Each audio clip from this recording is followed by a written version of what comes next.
Excellencies, ladies and gentlemen, I'm happy to participate in this extremely important discussion today.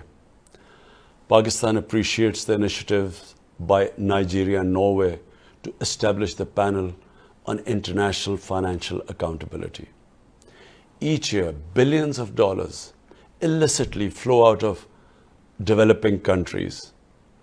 My government came with a robust public mandate to get rid of this menace from our country.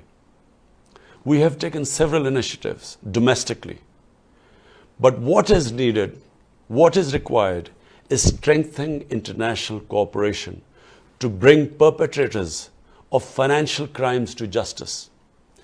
We welcome the interim report of the FACT-I panel. The figures of illicit flows mentioned in the report are staggering. $1 trillion is taken out each year by these white-collar criminals.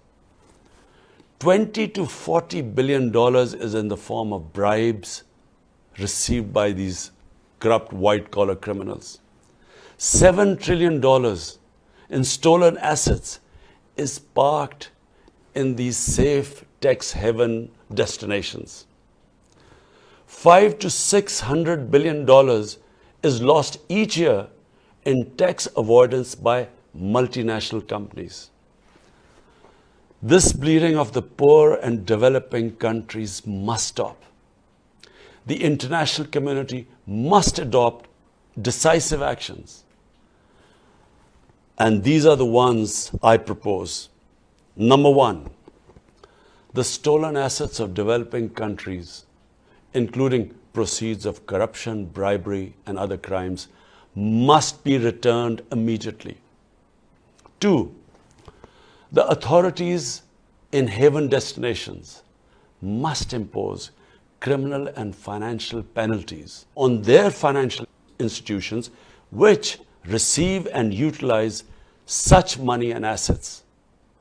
Three, the enablers of corruption and bribery, such as accountants, lawyers, and other intermediaries, must be closely regulated, monitored, and held accountable.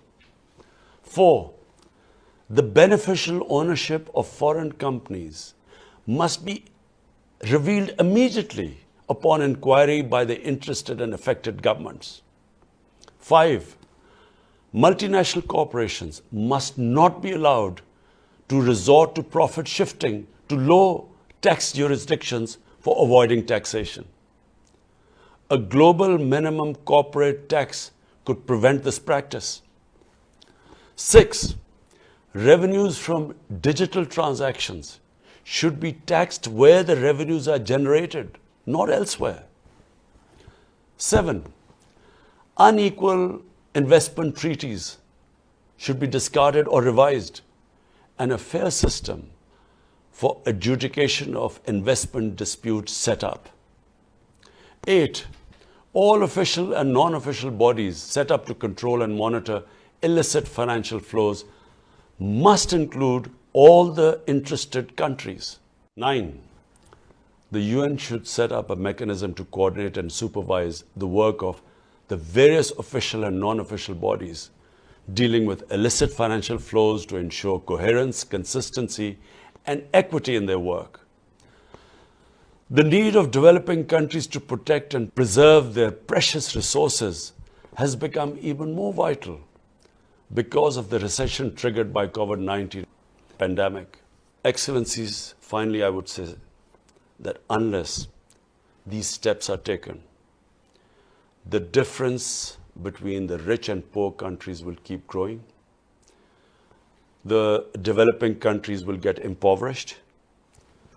And what we see of the current migration crisis, this will be dwarfed by what will happen in the future if this gulf keeps growing. I thank you.